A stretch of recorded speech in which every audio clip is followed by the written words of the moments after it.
വെറുതെ ഒരു തമാശക്കളി പോലെ ഒരാളെ കുറച്ച് നാൾ കൊണ്ട് നടക്കും, അത് കഴിയുമ്പോൾ അത് വിട്ട് അടുത്തേക്ക് പോകും. ഒക്കെ വീട്ടിൽ നിന്ന് പഠിക്കുന്ന കുറെ നല്ല ശീലങ്ങളാണ്. ഇന്ന് അതില്ല. ഇന്ന് കാരണം അവർക്ക് ലെറ്റർ ഒന്നും എഴുതണ്ട, നേരെ മൊബൈലിൽ കൂടെ നേരിട്ട് കാണുന്നു, സംസാരിക്കുന്നു. കാരണം മിക്ക കുട്ടികളും പഠനത്തിൽ പിന്നോക്കാനുള്ള ഒരു കാരണം 4 പേരെയാണ് HIV പോസിറ്റീവ് ആയിട്ടുള്ള ആളുകളെ കണ്ടുപിടിച്ചത്. അപ്പം ഇവരൊക്കെ നമ്മുടെ ചുറ്റുവട്ടത്തുള്ള ആളുകളാണ്. അപ്പോൾ ആ ഒരു സംഭവത്തെ ആ ഒരു ഹെൽത്തിൽ വർക്ക് ചെയ്യുന്ന ഒരാളെന്നുള്ള രീതി സാർ അതിനെങ്ങനെ നോക്കിക്കാണും? നമസ്കാരം വ്യൂവേഴ്സ്. നമ്മളിന്ന് ഒത്തുകൂടിയിരിക്കുന്നത് നമ്മുടെ ന്യൂ ജനറേഷൻ കുട്ടികളുടെ ശാരീരിക മാനസിക വ്യാപാരങ്ങൾ ഇപ്പോൾ എങ്ങനെ എന്നുള്ളതിനെ പറ്റി ഒന്ന് ചർച്ച ചെയ്യാൻ വേണ്ടിയാണ്. ഒപ്പം എന്താ പറയുന്നത്, സേഫ് അല്ലാത്ത ലൈംഗിക ബന്ധം വഴി നമുക്ക് പുതിയ ജനറേഷൻ കുട്ടികൾ നമ്മുടെ ഇപ്പോഴത്തെ തലമുറ അനുഭവിച്ചുകൊണ്ടിരിക്കുന്ന ഇൻക്യൂറബിൾ ഡിസീസ്, അതായത് ഭേദമാകാത്ത അസുഖങ്ങൾ, അതുവഴി ഉണ്ടാക്കുന്ന പ്രത്യാഘാതങ്ങൾ, ഇതൊക്കെ ഒന്ന് ചർച്ച ചെയ്യാൻ വേണ്ടിയാണ് നമ്മളിവിടെ ഒത്തുകൂടിയിരിക്കുന്നത്. എന്നോടൊപ്പം ഉള്ളത് റോഷ സാറ്, ആൻഡോ സാറും പിന്നെ ദീപു സാറുമാണ്. റോഷ സാറും ആൻഡോ സാറും ഹൈസ്കൂളിലെ അധ്യാപകരാണ്. Deepu sir health department work ചെയ്യുന്ന ഒരു ഉദ്യോഗസ്ഥനുമാണ്. ഇവരെ 3 പേരെയും നമ്മുടെ ഈ ചർച്ചയിലേക്ക് ഹാർദവമായി സ്വാഗതം ചെയ്യാം. നമസ്കാരം സാർ. ഹായ് റോഷൻ, ഞാൻ ഫിസിക്കൽ എഡ്യൂക്കേഷൻ ടീച്ചറാണ്. ഓക്കെ. ഹലോ, ഞാൻ ദീപു, ഹെൽത്ത് ഡിപ്പാർട്ട്മെന്റിൽ വർക്ക് ചെയ്യുന്നു. പോസ്റ്റ് സാറേ? ജയച്ചി. ഹായ് നമസ്കാരം, ഞാൻ ആൻഡോ, തൃശ്ശൂരാണ്, ചെങ്ങാലൂരാണ് വീട്, സ്കൂൾ അധ്യാപകനാണ്. നമസ്കാരം റോഷൻ സാറേ, ആൻഡോ സാറേ. എനിക്ക് ചോദിക്കാനുള്ളത് നിങ്ങളോടാണ്. അതായത് ഞാൻ 80 കിഡ്സാണ്. എന്നെ സംബന്ധിച്ച് എന്നെ പഠിപ്പിച്ച അധ്യാപകരെ ഞാൻ എവിടെയെങ്കിലും വെച്ച് ഇപ്പോൾ കാണുന്ന സമയത്ത് ഞാൻ എത്ര ആൾക്കൂട്ടം ഉണ്ടെങ്കിൽ പോലും ഞാൻ അവരോട് പോയി ആദ്യം പോയി അവരുടെ പാദങ്ങൾ നമസ്കരിക്കാറുണ്ട്. ഒപ്പം ഞാൻ അത്ര ബഹുമാനത്തോടു കൂടി തന്നെയാണ് ഞാൻ അവരോട് സംസാരിക്കുന്നത്. പക്ഷേ ഈ പറഞ്ഞ കാര്യങ്ങളൊന്നും ഇപ്പോഴത്തെ ന്യൂ ജനറേഷൻ കുട്ടികളിൽ ഉള്ളതായിട്ട് എനിക്ക് തോന്നിയിട്ടില്ല. നിങ്ങളുടെ ഈ കാര്യത്തിലുള്ള നിങ്ങളുടെ എക്സ്പീരിയൻസ് ഒന്ന് പങ്കുവെക്കാമോ? അതായത് പണ്ട് നമ്മൾ മാഷന്മാരുടെ പേരും ഇത്ത് മാഷ് അല്ലെങ്കിൽ സർ എന്നാണ് വിളിച്ചിരുന്നത്.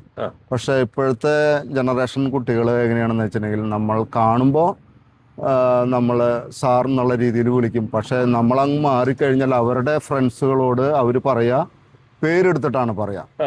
മാഷ് എന്നുള്ള വിളി ഉണ്ടാവില്ല. പകരം എന്താണോ പേര്, ആ പേരെടുത്തിട്ടാണ് പറയാ അവര്. എക്സാമ്പിൾ എന്താണ്? ഇപ്പോ ഒരു ജോർജ് സാറിന് ഇപ്പൊ നമ്മൾ പറഞ്ഞു കഴിഞ്ഞാൽ കുട്ടികളായിട്ട് സംസാരിച്ചു കഴിഞ്ഞാൽ ജോർജ് സാർ നമസ്കാരം എന്ന് പറഞ്ഞ് സംസാരിച്ചു കഴിഞ്ഞാൽ അവര് നമ്മളുടെ കൺവെട്ടത്തു നിന്ന് പോയി കഴിഞ്ഞാൽ അവരുടെ ഫ്രണ്ട്സിനെ കാണുമ്പോൾ അവർ പറയാ ആ ജോർജ് എന്നോട് വർത്താനം പറഞ്ഞിരുന്നു. അത്ര അങ്ങനെ നമ്മളത് വേറെ സൈഡിൽ നിന്ന് കേൾക്കുമ്പോഴാണ് അങ്ങനെയാണല്ലോ അവര് പറയുന്നത്. മറ്റു കുട്ടികളോട് പറയുമ്പോൾ ആ പേര് മാത്രമേ പറയുള്ളൂ, സാർ എന്നുള്ള വിളി അവർക്കൊരു ബഹുമാനമില്ലാത്ത നമ്മുടെ കൺമുമ്പിൽ ഉണ്ടായിരിക്കും. അത് കഴിഞ്ഞ് അങ്ങ് മാറിക്കഴിഞ്ഞു കഴിഞ്ഞാൽ അവര് തമ്മിൽ സംസാരിക്കുമ്പോൾ വെറും പേരെടുത്ത് ജോർജ് മാത്രമേ ഉണ്ടാവുള്ളൂ. അതാണ്. എന്താണ് അതിനുള്ള പിന്നിൽ കാരണം എന്നാണ് സാറിന് തോന്നുന്നത്? കുട്ടികൾക്ക് എന്താ പറയാ, അവര് ബഹുമാനക്കുറവ് തന്നെയാണ് സത്യം പറഞ്ഞു കഴിഞ്ഞാൽ. നമ്മളുടെ പ്രസന്റില് അവര് ബഹുമാനിക്കും. അത് കഴിഞ്ഞാൽ ആ ബഹുമാനക്കുറവ് വരാനുള്ള എന്തെങ്കിലും ഒരു കാരണം ഉണ്ടാവുമല്ലോ. അപ്പൊ സാറിന്റെ കാഴ്ചപ്പാടിൽ അങ്ങനെ ഒരു ബഹുമാനക്കുറവ് അവർക്ക് തോന്നാനുള്ള കാര്യം നമ്മളുടെ സാമൂഹ്യ സ്ഥിതിയാണോ, നമ്മളുടെ നിയമങ്ങളാണോ, നമ്മുടെ വീട്ടിലെ സാഹചര്യങ്ങളാണോ, എന്താണെന്നാണ് സാറിന്റെ ഒരു? പേരൻസിന്റെ അടുത്തും എനിക്ക് തോന്നുന്നത് അവര് അങ്ങനെ തന്നെയാണ് സംസാരിക്കുന്നതെന്ന് തോന്നുന്നുണ്ട്. പലരുടെ അടുത്തും പറയുമ്പോ പല കുട്ടികളും നമ്മള് അമ്മേനെ അമ്മ എന്ന് വിളിക്കുമ്പോ അവര് പേരെടുത്തിട്ട് വിളിക്കേണ്ട ഒരു രീതി ഞാൻ കണ്ടിട്ടുണ്ട്. അമ്മയെ അടക്കം അവര് പേരെടുത്തിട്ട് വിളിക്കാം. ഡെയ്സി ഇങ്ങോട്ട് പോയോ എന്നുള്ള രീതിയിൽ വിളിക്കുന്നത് വരെ ഞാൻ കണ്ടിട്ടുണ്ട്. അപ്പൊ അത് അവരുടെ ഒരു രീതിയാണെന്നുണ്ട്. കാരണം ഇപ്പൊ പണ്ട് കാലത്ത് ഭാര്യ ഭർത്താക്കന്മാര് ചേട്ടൻ അല്ലെങ്കിൽ അങ്ങനെയാണ് വിളിച്ചിരുന്നത്. പക്ഷെ ഇപ്പോഴ് ശ്രദ്ധിച്ചിട്ടുണ്ടോ, ഡയറക്റ്റ് എത്ര ഏജിന് വ്യത്യാസം വന്നാലും പേരാവും വിളിക്കുക. ചിലപ്പോൾ കുട്ടികൾ അത് കണ്ടിട്ടായിരിക്കാം. അതേപോലെ എല്ലാവരും എന്നുള്ള ഈ ന്യൂ ജനറേഷൻ കുട്ടികൾ പറയുന്ന ഒരു പേരുണ്ട്, അമ്മാവൻ വൈബ് എന്ന് പറയും. നമ്മൾ ഈ വക കാര്യങ്ങള് ഇത് ശരിയല്ല എന്ന് നമ്മൾ പറയുന്ന സമയത്ത് ഉടനെ അവര് കണ്ടെത്തുന്ന ഒരു പേരാണ് എന്താ, അമ്മാവൻ വൈബ് എന്ന് പറയുന്നത്. അല്ല, ഞാൻ ചോദിക്കുന്ന സാറേ, എന്റെ ചോദ്യത്തില് ഇതിനുള്ള ഒരു റൂട്ട് കോസ് എന്ന് പറയുന്നത് വീട്ടിൽ നിന്ന് ഉള്ള ഒരു കറക്റ്റ് ആയിട്ടുള്ള ചെറുപ്പം തൊട്ടേയുള്ള അതിനൊരു രീതിയിലുള്ള ഒരു നല്ല ട്രെയിനിങ് അവർക്ക് കിട്ടാത്തതുകൊണ്ടാണോ? അതായത് അച്ഛന്റെ അമ്മയുടെ ഭാഗത്തു നിന്ന് കാരണം ഇതിന്റെ വേറെ വശം എന്ന് വെച്ചാൽ പണ്ടൊക്കെ എന്ന് വെച്ച് കഴിഞ്ഞാൽ അതായത് നമ്മളൊക്കെ തൊട്ട് പുറകിലോട്ടുള്ള ആളുകളൊക്കെ വെച്ച് കഴിഞ്ഞാൽ കുറെ കഷ്ടപ്പാടിലും കുറെ ക്രൈസിസിൽ കൂടെയൊക്കെ കടന്നു വന്നിട്ടുള്ള ആളുകളാണ്. അപ്പം എനിക്ക് തോന്നുന്നു ഇപ്പോഴത്തെ ജനറേഷൻ അങ്ങനെയുള്ള കഷ്ടപ്പാടും ക്രൈസിസുകളും ഒന്നും കടന്നു വരാത്തതാണോ ഇതിന്റെ പിന്നിലുള്ള ഒരു കാരണം എന്നുള്ളത്? അത് മാത്രമല്ല, പണ്ട് എങ്ങനെയെന്ന് വെച്ചിട്ടുണ്ടെങ്കിൽ അമ്മയും മക്കളും എല്ലാവരും കൂടിയിട്ട് ഒരു എന്താ പറയുക പ്രയർ അല്ലെങ്കിൽ ഭക്ഷണം കഴിക്കുന്നതിലൊക്കെ എല്ലാവരും ഒരുമിച്ചിരുന്നിട്ട് അങ്ങോട്ടും ഇങ്ങോട്ടും അന്നുണ്ടായിട്ടുള്ള കാര്യങ്ങൾ പറയുന്ന ഒരു രീതി ഉണ്ടായിരുന്നു. ഇപ്പോ അമ്മ ഒരു മൊബൈൽ പിടിച്ച് അപ്പുറത്തെ റൂമിലിരിക്കുന്നുണ്ടാവും, മകൻ അച്ഛനും വില്ലനായിട്ട് വരുന്നത് മൊബൈൽ തന്നെയാണ്. എനിക്ക് കുറച്ചും കൂടി കൊറോണയ്ക്ക് ശേഷമാണ് ഇങ്ങോട്ട് കൂടുതലായിട്ട് എനിക്കത് കുട്ടികളിൽ നിന്ന് അങ്ങനെ ഫീൽ ചെയ്തിട്ടുള്ളത്. കൊറോണയ്ക്ക് ശേഷമാണോ സാറിന് ഈ പറഞ്ഞ കുട്ടികളുടെ മാറ്റങ്ങൾ പ്രകടമാകുന്നത്? അതെ കൊറോണയ്ക്ക് ശേഷമാണ് എനിക്കത് ഫീൽ ചെയ്ത് തോന്നിയിട്ടുള്ളത്. എന്താണ് സാറിന്റെ ഈ ഒരു കാര്യത്തിലുള്ള ഇതെന്ന് വെച്ചാല് നമ്മള് ഒന്ന് മൂല്യങ്ങളിൽ ഇന്ന് വലിയ വില കൊടുക്കുന്നില്ല.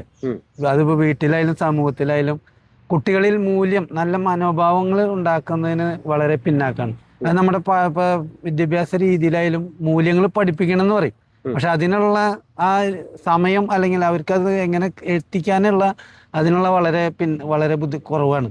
അത് നമ്മളിപ്പോ പണ്ടെന്ന് പറഞ്ഞു കഴിഞ്ഞാൽ കൂട്ടുകുടുംബങ്ങളായിരിക്കും, അല്ലെങ്കിൽ ഒരു വീട്ടില് 4-5 മക്കളുണ്ടാവും.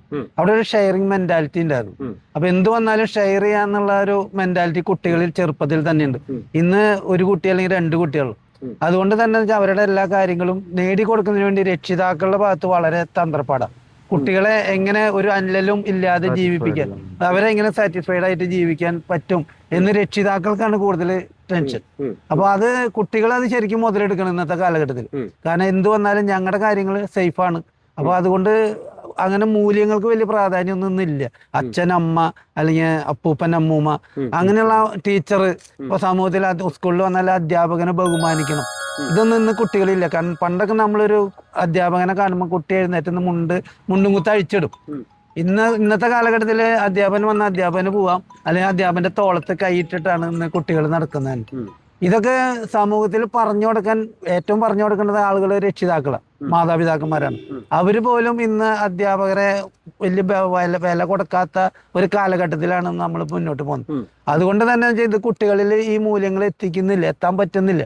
അപ്പൊ അതാണ് ഇന്നത്തെ ഏറ്റവും വലിയൊരു മൂല്യച്യുതി എന്ന് തന്നെ പറയാം. കാരണം ഇന്ന് അത് നടന്നുകൊണ്ടിരിക്കുന്ന സമൂഹത്തിൽ. പിന്നെ പണ്ട് കാലം എന്ന് പറഞ്ഞാൽ കുട്ടികൾ വീട്ടിലെല്ലാം എന്ത് ചെയ്യുമ്പോഴും അവരൊരു കൂട്ടായ പ്രവർത്തനത്തിൽ ചെയ്യുന്നു. ഇന്ന് കുട്ടികൾക്ക് ഏറ്റവും കൂടുതലുള്ളത് മൊബൈലാണ്. അവര് സ്കൂൾ വിട്ട് കഴിഞ്ഞാൽ നേരെ വീട്ടിൽ ചെന്ന് ഫസ്റ്റ് എടുക്കുന്ന മൊബൈൽ. കൊറോണയ്ക്ക് ശേഷം ഭയങ്കര വ്യത്യാസം. കാരണം എന്താ വെച്ചാൽ ഈ ഓൺലൈൻ എഡ്യൂക്കേഷൻ വന്നതോടുകൂടി കുട്ടികൾ അതിലെല്ലാ കാര്യങ്ങളും പഠിച്ചു. പണ്ട് ഇതൊന്നും ഉപയോഗിക്കാൻ കിട്ടിയിരുന്നില്ല. പിന്നെ ഓരോ കുട്ടിക്കും മൊബൈൽ വേണമെന്ന് പറഞ്ഞാൽ ആ ഒരു ഈ കമ്പൽസറി പഠനം ഓൺലൈൻ ക്ലാസ് വന്നപ്പോ അപ്പൊ കുട്ടികൾക്ക് അതില്ലാതെ ഇപ്പൊ ജീവിക്കാൻ പറ്റാത്ത അവസ്ഥ. പിന്നെ അതോടൊപ്പം തന്നെ കുട്ടികളുടെ ഒരു മെന്റൽ കപ്പാസിറ്റി തന്നെ വളരെ കുറഞ്ഞിരിക്കുക. കാരണം കുട്ടികൾ ഈ റീലുകൾ മെയിനായിട്ട് കാണുന്നു. അതൊരു 5 മിനിറ്റിന്റെ റീലുകളൊക്കെയാണ് കൂടുതലും കാണുന്നത്. ഇവര് 5 സെക്കൻഡ് ഉള്ള റീലുകളാണ്. അപ്പൊ കുട്ടികളുടെ മെന്റൽ പവർ വരെ കുറഞ്ഞു. കാരണം ഒരു കാര്യത്തിൽ അവർക്ക് ഒരു ഏകാഗ്രത പോലും ഇന്നത്തെ കുട്ടികൾക്ക് ഇല്ല. മെന്റൽ അത്രയും കുറഞ്ഞിരിക്കുക. കാരണം ഈ റീലുകൾ ഒന്ന് കണ്ടു അവരടുത്തേക്ക് മാറ്റി.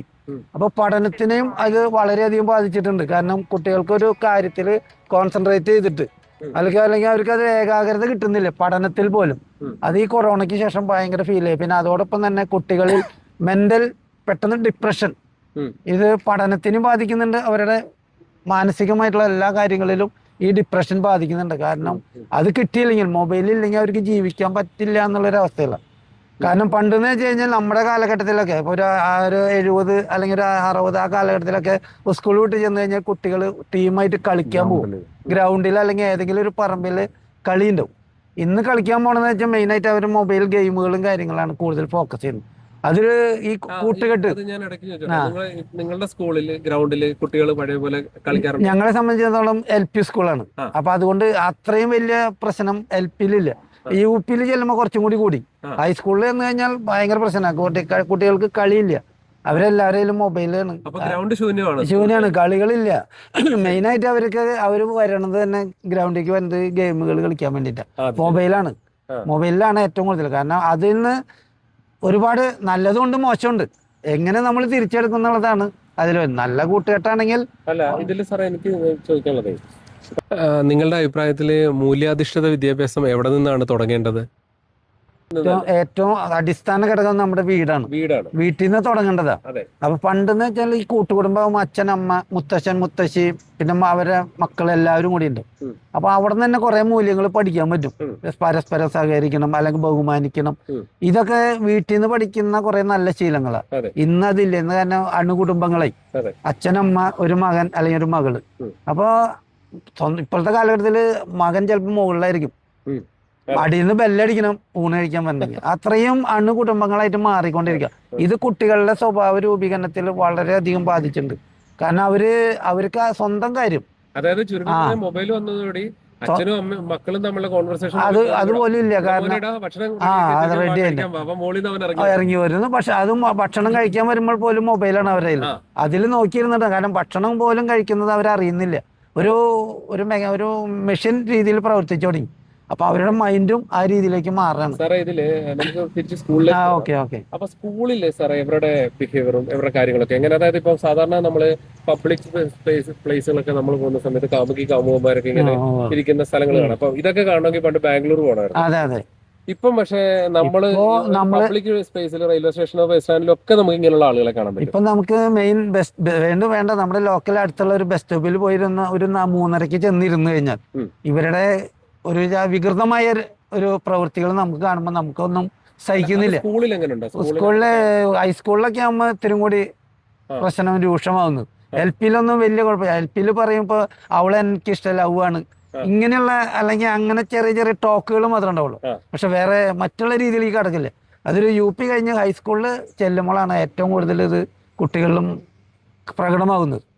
കാരണം അവർക്ക് അവരുടേതായ ഒരു കൂട്ടുകെട്ടും അവരുടെ ഒരു ഇതാണ് അതിൽ വരുന്നത്. ഈ പ്രണയം എന്ന് പറയുന്നത് സാറിന്റെ അഭിപ്രായത്തില് ഈ സ്കൂൾ തലത്തിൽ എത്രാമത്തെ ഒരു സ്റ്റേജിലേക്ക് എത്തുമ്പോൾ? ശരിക്കും നമ്മൾ പഴയ കാലഘട്ടത്തിൽ ഒരു 15-10 ക്ലാസ്സിലൊക്കെ വരുമ്പോഴാണ് ഇങ്ങനെ പ്രണയത്തിനെ കുറിച്ച് സംസാരിക്കാൻ ലവ് ലെറ്റർ കൊടുക്കുന്നത് തന്നെ. ഇന്നിപ്പോ മൊബൈൽ വന്നതോടുകൂടി കംപ്ലീറ്റ് ചാറ്റിംഗ് ആണ്. അവർക്ക് ലെറ്റർ ഒന്നും എഴുതണ്ട, നേരെ മൊബൈലിൽ കൂടെ നേരിട്ട് കാണുന്നു, സംസാരിക്കുന്നു. കാരണം മിക്ക കുട്ടികളും പഠനത്തിൽ പിന്നോക്കാനുള്ള ഒരു കാരണം ഈ മൊബൈലിന്റെ ഉപയോഗം, അധികമായിട്ടുള്ള ഉപയോഗം. കാരണം അവർ രാത്രി 12 മണി 1 മണി വരെയൊക്കെ മൊബൈലിൽ ചാറ്റ് ചെയ്തു. ഇതില് നമ്മൾ കുറച്ചു മുമ്പ് സംസാരിച്ച സമയത്ത് സാർ പറഞ്ഞൊരു കാര്യമുണ്ട്. ഇപ്പം ഒരു 5-ലോ 6-ലോ പഠിക്കുന്ന കുട്ടിക്ക് ഇപ്പം ഒരു ലവറുണ്ട് എന്നുള്ളത്. അപ്പൊ അത് നമ്മൾ പേരൻസ് അതിനൊരു തമാശ രീതിയിലാണ്. അതെ. പക്ഷെ ഇതിന്റെ ഒരു രൂക്ഷ വശം എന്താന്ന് വെച്ച് കഴിഞ്ഞാൽ ഈ 5-ലോ 6-ലോ പഠിക്കുന്ന കുട്ടി ഒരു 8-ലോ 10-ലോ ആവുന്നവരെ വരെ ആ ഒരു ഇഷ്ടക്കാരനോ ആയിട്ടുള്ള റിലേഷൻഷിപ്പ് തുടരും.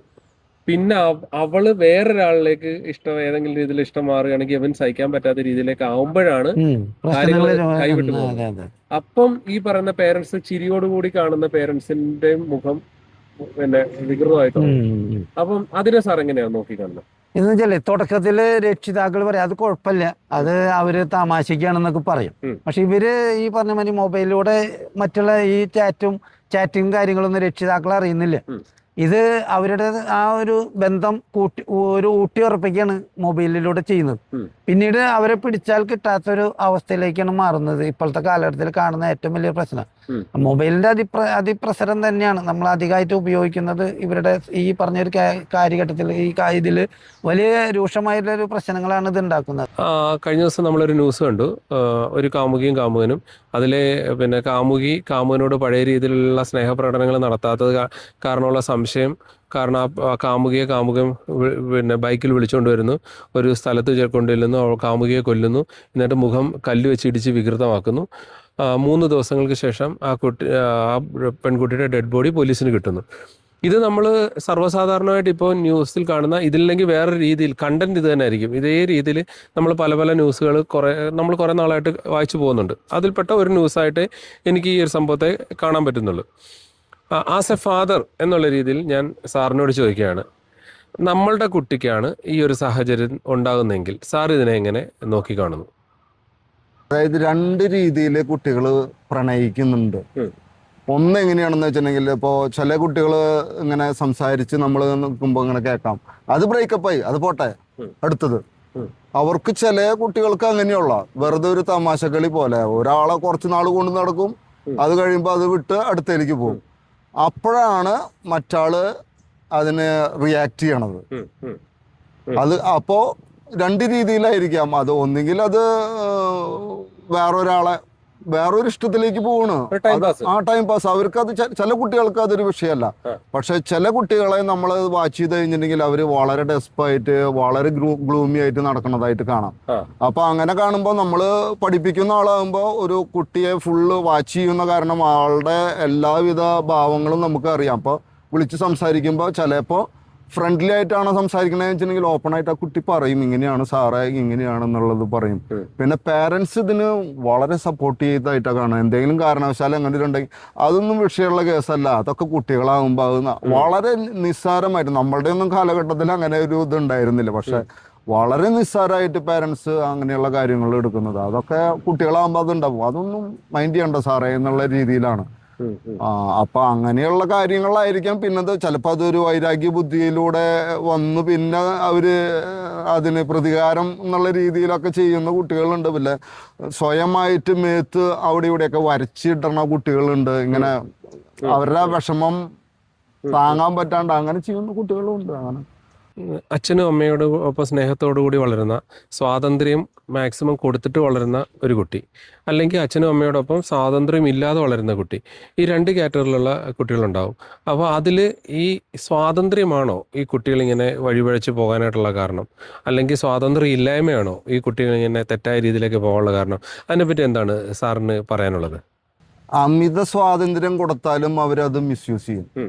അങ്ങനെ കണ്ടിട്ടുണ്ട്. ഇപ്പൊ പേരൻസിന്റെ അടുത്ത് രണ്ട് മുഖമായിരിക്കും. ചിലപ്പോൾ ചില കുട്ടികൾക്ക് അങ്ങനെയുണ്ട്. അത് പേരൻസിന് അത്ര അവർ കൺവിൻസ് ചെയ്തിട്ടുണ്ടായിരിക്കും. അപ്പൊ എന്താ വെച്ചിട്ടുണ്ടെങ്കിൽ അവരെന്ത് പറഞ്ഞാലും പേരൻസ് അത് വിശ്വസിക്കും. അതൊരു അമിത സ്വാതന്ത്ര്യമായിട്ട് കണ്ടിട്ടില്ല. ഇനി തീരെ കുട്ടിക്ക് സ്വാതന്ത്ര്യമില്ല, പേരൻസായിട്ട് മിണ്ടാട്ടം ഇല്ലെങ്കിൽ അവര് സ്നേഹം എവിടേക്കാണോ കിട്ടുന്നത് ആ ഭാഗത്തേക്ക് പോകും. പിന്നെ അവര് ആ കുട്ടികളോടാണ് സംസാരിക്കുക. അവരുടെ തരക്കാരോട് സംസാരിച്ചിട്ടാണ് പിന്നെ അവർ അതിനൊരു സൊല്യൂഷൻ കാണാം. അപ്പോൾ ഓട്ടോമാറ്റിക്കായിട്ട് അവരുടെ തന്നെ ഉള്ള തരക്കാരോട് സംസാരിക്കുമ്പോൾ അതിന് കറക്റ്റായിട്ടുള്ളൊരു സൊല്യൂഷൻ ഉണ്ടാവില്ല. അവരെന്താ പറയണെന്ന് വെച്ചിട്ടുണ്ടെങ്കിൽ അതില് വിശ്വസിച്ച് പോകുന്നവരാണ്. അപ്പൊ അങ്ങനെയാണ് കണ്ടിട്ടുള്ളത്. അപ്പോൾ രണ്ട് രീതിയിലും ഉണ്ട്. അതിൽ നമ്മളെ സ്കൂളുകളിൽ കൗൺസിലിംഗ് നടക്കുന്നുണ്ടല്ലോ, അത് എത്രത്തോളം ഇഫക്റ്റീവ് ആണ് ഇതിന്? സ്കൂളുകളിൽ കൗൺസിലിംഗ് ചില കുട്ടികളൊന്നും തുറന്ന് ഫുള്ളായിട്ട് പറയില്ല. അവര് എങ്ങനെയാണെന്ന് വെച്ചിട്ടുണ്ടെങ്കിൽ ഇപ്പൊ ടീച്ചേഴ്സ് പറയുകയാണെന്ന് വെച്ചിട്ടുണ്ടെങ്കിൽ ആ ടീച്ചറുടെ രീതി എങ്ങനെയാണ്, ആ ടീച്ചർ ഞാൻ പറഞ്ഞത് പല കുട്ടികളോട് പറയാൻ അല്ല ടീച്ചേഴ്സിനോട് പറയാൻ സാധ്യതയുണ്ടോ? ചില ടീച്ചേഴ്സ് ഉണ്ട് എങ്ങനെയാണെന്ന് വെച്ചാൽ ഒരു കുട്ടി ഒരു കാര്യം വന്നിട്ട് പറയുമ്പോ അത് ഫ്ലാഷ് ആവും അവിടെ. അങ്ങനെ ഒരു രീതിയുണ്ട്. അപ്പൊ കുട്ടികൾ തന്നെ അത് മടിക്കും പറയാൻ വേണ്ടിയിട്ട്. ഈ സാറിനോട് പറഞ്ഞ അല്ലെങ്കിൽ ഈ ടീച്ചറോട് പറഞ്ഞു കഴിഞ്ഞിട്ടുണ്ടെങ്കിൽ ടീച്ചർ എനിക്കത് അതോ പ്രൊട്ടക്ട് ചെയ്യുമോ അതനുസരിച്ച് അവർ പറയുള്ളൂ. അപ്പൊ അത് നമ്മൾ കുട്ടികളായിട്ട് നല്ല ഒരു ഇതുണ്ടെങ്കിൽ കുട്ടികൾ തുറന്ന് പറയും. അത് നമ്മൾ ചോദിച്ചു കഴിഞ്ഞാൽ അവർ തുറന്ന് പറയും. അപ്പൊ നമ്മൾ അതിനുള്ള സൊല്യൂഷൻ അപ്പൊ തന്നെ അവർക്ക് പറഞ്ഞു കൊടുക്കും. പിന്നെ എന്താ പറയാ, അതിനൊക്കെ ഒരു പരിധിയുണ്ട്. കാരണം കുട്ടിയുടെ സ്വഭാവം എങ്ങനെയാണെന്ന് വെച്ചിട്ടുണ്ടെങ്കിൽ ഏത് സമയത്തും ഒരു പ്രത്യേക രീതിയിൽ അവർ പെരുമാറും. അത് നല്ലതായാലും ചീത്തയായാലും അത് ടീച്ചേഴ്സിന് സത്യം പറഞ്ഞാൽ ഇങ്ങനെയുള്ള കാര്യങ്ങൾ പറയാൻ തന്നെ പേടിയാണ്. കാരണം ഈ കുട്ടി എങ്ങനെയാണ് റെസ്പോണ്ട് ചെയ്യണത്, അല്ലെങ്കിൽ അവരുടെ പേരൻസിനോട് പേരന്റ് എങ്ങനെയാണ് റെസ്പോണ്ട് ചെയ്യണത്, അതിലൊക്കെ പേടിയാണ്. അതെ, പ്രത്യേകിച്ച് ഒരു ആണ് അധ്യാപകനാണ് കുട്ടിയുടെ കാര്യത്തിൽ ഇടപെടുകയാണെങ്കിൽ വേറെ പോക്സോ കേസ് ഉള്ളതിലേക്ക് നമുക്ക് പെടുത്താമെന്നുള്ള രീതിയിലേക്ക് കാര്യങ്ങൾ പോകും. അപ്പൊ നമ്മൾ സത്യസന്ധമായ രീതിയിലാണ് നമ്മൾ അതിനെ അപ്രോച്ച് ചെയ്യുന്നെങ്കിലും പക്ഷെ അവർക്ക് അതിന്റെ അത് വലിയ താല്പര്യം ഇല്ലാന്നുണ്ടെങ്കിൽ, കാരണം ഓപ്പോസിറ്റുള്ള ഒരു പയ്യൻ ചിലപ്പോൾ വിഷമിക്കുന്നുണ്ട്, അതിന്റെ ഒരു സൊല്യൂഷൻ എന്നുള്ള രീതിയിലായിരിക്കും ഒരു അധ്യാപകൻ ഇടപെടുന്നതെങ്കിൽ ചിലപ്പോൾ പക്ഷെ നമ്മൾ ഈ പറഞ്ഞതിന്റെ കേസുകളിലൊക്കെ അകപ്പെടാനുള്ള സാധ്യത വളരെ കൂടുതലാണ്. സാർ, എനിക്ക് സാറിനോടാണ് ചോദിക്കാനുള്ളത്.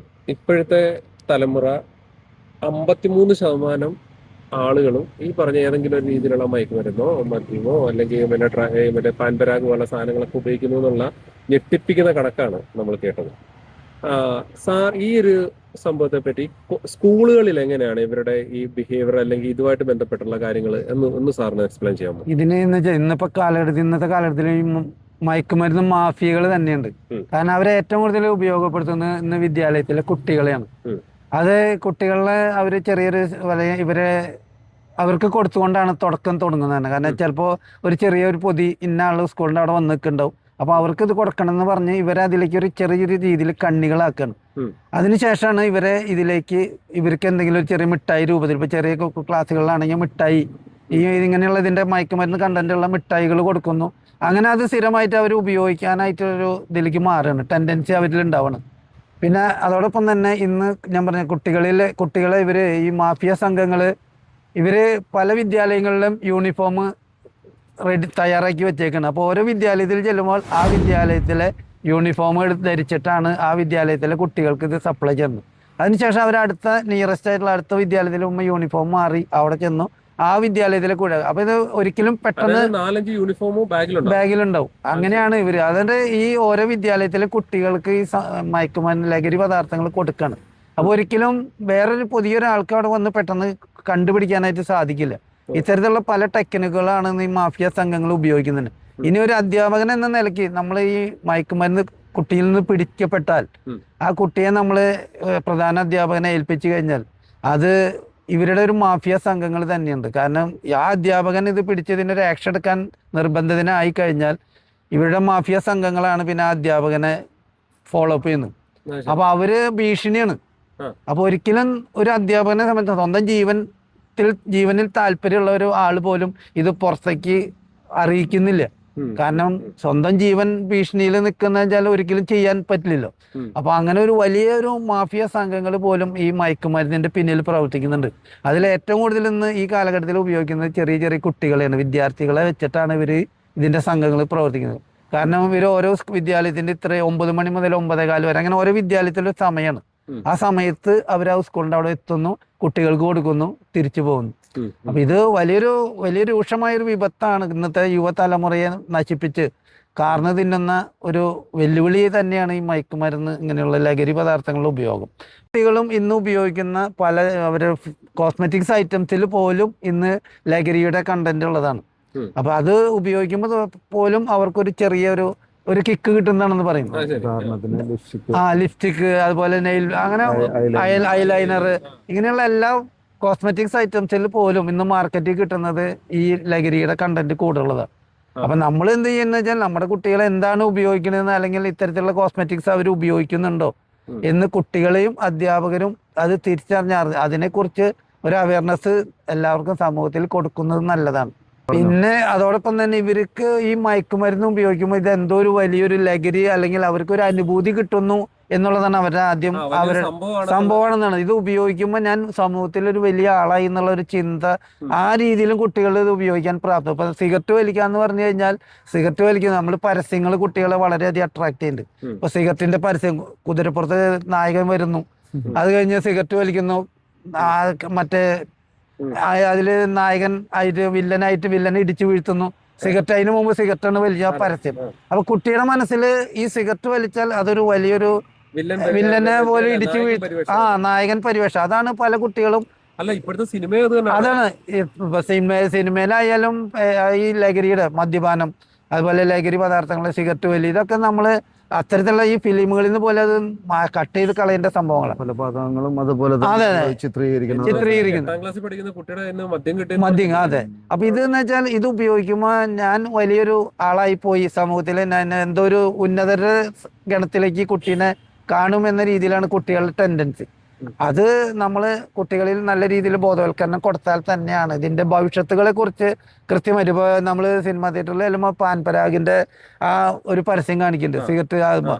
ഇത് കുട്ടികൾ ശരിക്കും സ്ഥിരമായിട്ട് കണ്ടു കഴിഞ്ഞാൽ, അല്ലെങ്കിൽ ഇത്തരത്തിലുള്ള അനുഭവിക്കുന്ന വ്യക്തികളെ കൊണ്ടുപോയി കാണിച്ചു കൊടുക്കുകയാണെങ്കിൽ അവരിൽ നിന്ന് ഇത് ഉപയോഗിച്ചാലുള്ള ദോഷഫലങ്ങൾ എന്താണെന്നുള്ളത് നമ്മൾ കുട്ടികളെ ബോധ്യപ്പെടുത്തി കൊടുക്കണം.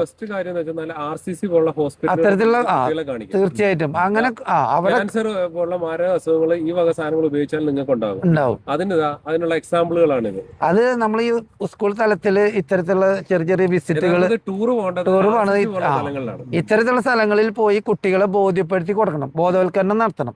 ഈ ബോധവൽക്കരണം നടത്തി കഴിഞ്ഞാൽ അവർക്ക് അവരുടെ മനസ്സിൽ ശരിയായ രീതിയിൽ ഇത് ഉപയോഗിക്കേണ്ടെന്നുള്ള ഒരു തീരുമാനം അവർ സ്വയം എടുക്കും.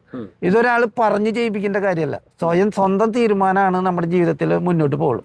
ഒരാള് നിർബന്ധിച്ച് ചെയ്യാൻ ചിലപ്പോൾ 1-2 മാസം അവർ ചെയ്യാതിരിക്കും, പക്ഷെ അത് കഴിഞ്ഞാൽ വീണ്ടും അതിലേക്ക് വരാനുള്ള ടെൻഡൻസി കൂടുതലാണ്.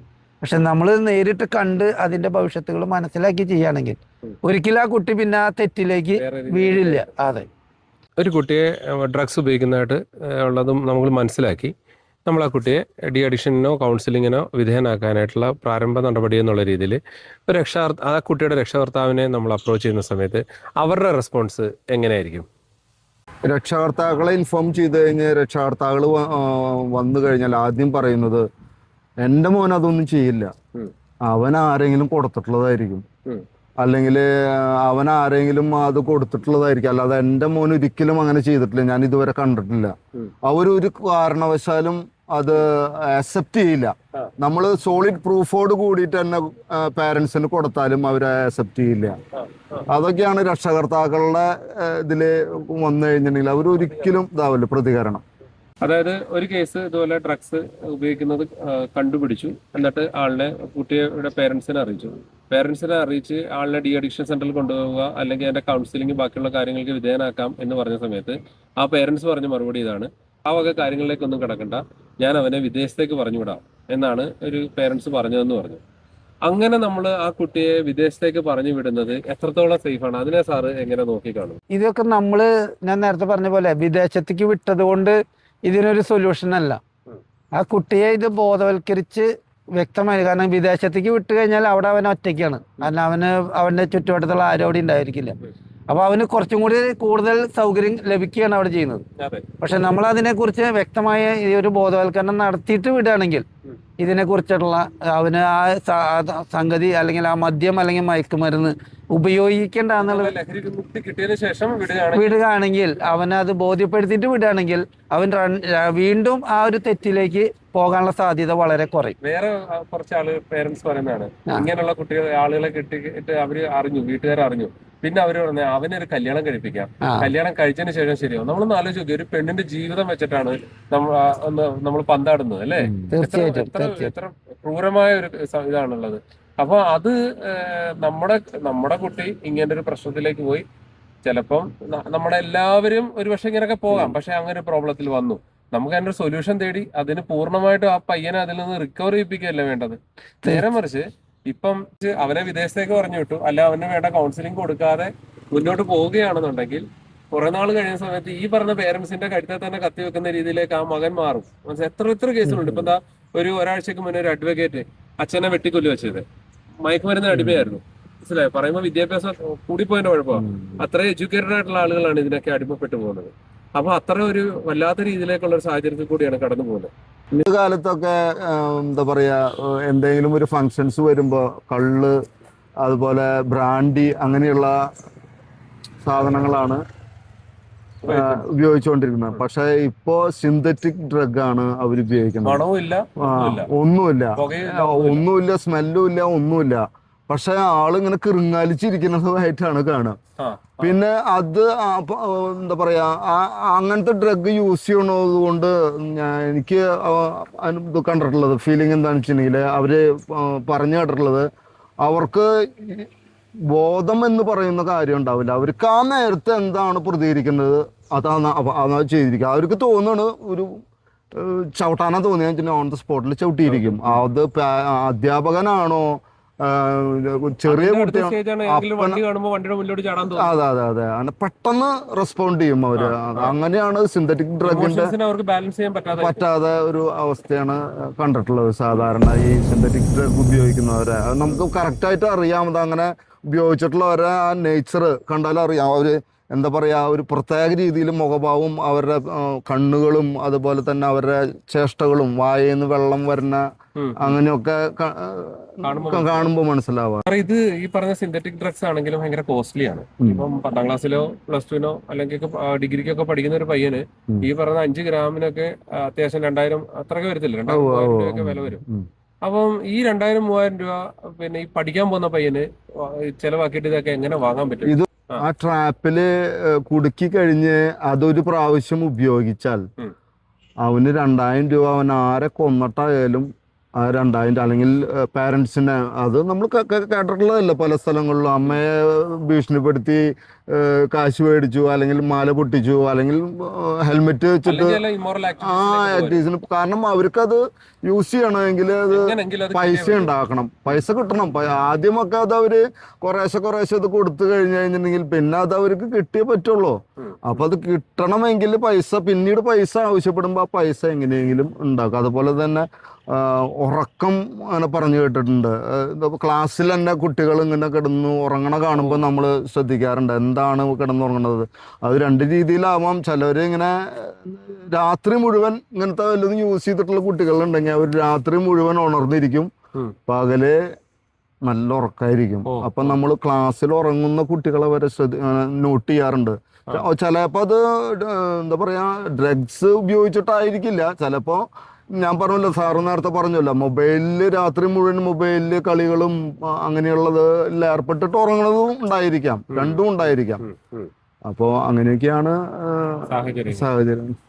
ഈ കുട്ടികളും ഈ മദ്യപാന ശീലത്തിലേക്ക് കടന്നു പോകാനായിട്ട് മാതാപിതാക്കളുടെ റോള് എത്രത്തോളം ഇമ്പോർട്ടന്റ് ആണ്, അല്ലെങ്കിൽ അവരുടെ മദ്യപാന ശീലം അല്ലെങ്കിൽ ഇങ്ങനെയുള്ള ദുശീലങ്ങൾ ഉപയോഗിക്കുന്നത് ഈ കുട്ടികളെ സ്വാധീനിക്കുന്നു? തീർച്ചയായിട്ടും. കാരണം എന്ന് വെച്ചാൽ ഇപ്പൊ ഞാൻ നേരത്തെ പറഞ്ഞ പോലെ തന്നെ നമ്മുടെ കുട്ടികളിൽ മൂല്യങ്ങൾ തുടക്കം അത് ആരംഭിക്കുന്ന തന്നെ വീട്ടിൽ നിന്നാണ്. ഒരു ഗൃഹാന്തരീക്ഷം നല്ലതാണെങ്കിൽ ആ കുട്ടികളുടെ ശീലങ്ങളും നന്നാവും. അപ്പോൾ ഇപ്പൊ ലഹരിയുടെ കാര്യം തന്നെ നമ്മൾ എടുക്കുകയാണെങ്കിൽ, അച്ഛൻ സിഗരറ്റ് വലിക്കുന്നു അല്ലെങ്കിൽ മദ്യപാനം ഉണ്ടെങ്കിൽ ആ രക്ഷിതാവിന് ഒരിക്കലും ആ കുട്ടിയോട് അതിനെക്കുറിച്ച് ചെയ്യരുതെന്ന് പറയാനുള്ള ഒരു സാധ്യത കുറവാണ്. പറയാൻ പറ്റില്ല. കുട്ടി തിരിച്ചു ചോദിക്കും അച്ഛൻ കഴിക്കുന്നുണ്ടല്ലോ, അപ്പൊ എന്താ എനിക്ക് കഴിക്കാൻ പാടില്ലെന്ന്. അപ്പൊ അങ്ങനെയുള്ള രക്ഷിതാക്കൾക്ക് ഒരിക്കലും ഈ കുട്ടീനെ ഒന്ന് പിന്തിരിപ്പിക്കാനായിട്ട് സാധിക്കില്ല. അപ്പൊ ആദ്യം തന്നെ നമ്മള് രക്ഷിതാക്കൾ തന്നെയാണ് ഇതില്, അതായത് അച്ഛനും അമ്മയാണ് കുട്ടികളുടെ ഫസ്റ്റ് റോൾ മോഡൽ. അപ്പൊ നമ്മള് തന്നെ അവർക്ക് നല്ല മാതൃക കാണിച്ചു കൊടുത്തു കഴിഞ്ഞാൽ ഒരിക്കലും ആ മക്കൾ തെറ്റിലേക്ക് പോകും. അതായത് മദ്യപാനിയായിട്ടുള്ള ഒരു അച്ഛന്റെ മകൻ മദ്യപാനി ആയി കഴിഞ്ഞാൽ അവന്റെ റോൾ മോഡൽ അച്ഛനാണ്. അതെ. അവൻ കല്യാണം കഴിച്ച് ഭാര്യ എടുത്ത് പിന്നെ വിവാഹ ജീവിതം മുന്നോട്ട് പോകുന്ന സമയത്ത് അവൻ ചിന്തിക്കുന്നത് എന്റെ അച്ഛൻ വെള്ളം അടിച്ചിട്ടാണല്ലോ എന്റെ അമ്മയെ നോക്കിയത്, അപ്പൊ പിന്നെ ഞാൻ വെള്ളം അടിച്ചാൽ എന്താ കുഴപ്പം? ആ ഒരു ചിന്താഗതി കുട്ടിയുടെ ചെറിയ മനസ്സിൽ തന്നെ രൂപപ്പെടുകയാണ്. അപ്പൊ ഇത് ഒരു കുഴപ്പമില്ലാത്തൊരു കേസായിട്ടാണ് കുട്ടിക്ക് തോന്നുന്നത്. മദ്യപാനം ഒരു കുഴപ്പമില്ല, അത് എല്ലാവരും ഉപയോഗിക്കുന്ന ഒരു നോർമൽ കേസിൽ. അപ്പൊ ഇതിന്റെ ഭവിഷ്യത്തുകളെ കുറിച്ച് കുട്ടി അറിയുന്നില്ല.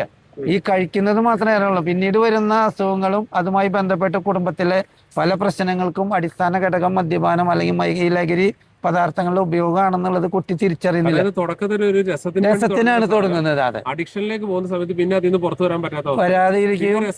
അതെ. പിന്നെ അതോടൊപ്പം തന്നെ കുടുംബത്തിന്റെ സാമ്പത്തിക സ്ഥിതി താറുമാറാക്കുന്ന സമാധാനം പോകുന്നു, അതോടൊപ്പം സാമ്പത്തിക ആരോഗ്യം പോകുന്നു, കുടുംബ സമാധാനം പോലും നഷ്ടപ്പെടുത്തുന്നുള്ളത് ഏറ്റവും അവസാന ഘട്ടത്തിലാണ് ഈ കുട്ടി തിരിച്ചറിയുന്നത്. പിന്നെ അതോടൊപ്പം തന്നെ രക്ഷിതാക്കൾ കുടിച്ച് കലകണ്ടാക്കുന്ന വീടുകളിൽ കുട്ടികൾ നന്നാവാറുമുണ്ട്. കാരണം ഇതിന്റെ ഭവിഷ്യത്തുകൾ അവർ നേരിട്ട് കണ്ട് മനസ്സിലാക്കി. അപ്പൊ എന്റെ പല സുഹൃത്തുക്കളും അവരച്ഛനും ഒക്കെ നന്നായിട്ട് മദ്യപിച്ച് കുടുംബം കടക്കണിയിലിരുന്ന് പിന്നീട് അവരായിട്ട് കുടുംബം രക്ഷപ്പെടുത്തിയ ഒരുപാട് കേസുകളുണ്ട്. അതെന്താ വെച്ചാൽ അവരതിന്റെ ഭവിഷ്യത്തുകൾ മനസ്സിലാക്കി.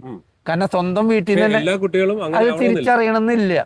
ചിലപ്പോ അവരും അതിനേക്കാളും വലിയ കുടിയന്മാരാവാനുള്ള സാധ്യതയുണ്ട്. അപ്പൊ അവർക്ക് അതിൽ നിന്ന് പിന്തിരിച്ചു കൊണ്ടിട്ടുണ്ടെങ്കിൽ ആദ്യം നമ്മൾ രക്ഷിതാക്കൾ മാതാപിതാക്കന്മാര് തന്നെ ഈ ഒരു കാര്യത്തിൽ വളരെ ശ്രദ്ധ ചെലുത്തണം. അങ്ങനെ കഴിക്കുന്നുണ്ടെങ്കിൽ പരമാവധി കുട്ടികൾ കാണാതെ അല്ലെങ്കിൽ അങ്ങനെ ആ ഒരു അറിയാതെ തന്നെ നമ്മൾ ചെയ്യേണ്ടതാണ്. കാരണം കുട്ടി നേരിട്ട് കാണുമ്പോൾ അവനിതൊരു പ്രശ്നമില്ലാത്തൊരു ഇതുകൊണ്ടൊരു ബുദ്ധിമുട്ടില്ലാത്തൊരു കേസായിട്ടാണ് ആ കുട്ടിയുടെ മനസ്സിൽ ഉണ്ടാവും. എന്താ പറയുക, ചെറിയ മനസ്സിൽ കള്ളമില്ല എന്ന് പറഞ്ഞ പോലെ അവരുടെ മനസ്സിലേക്ക് ഇത് ആഴ്ന്നിറങ്ങാണ്.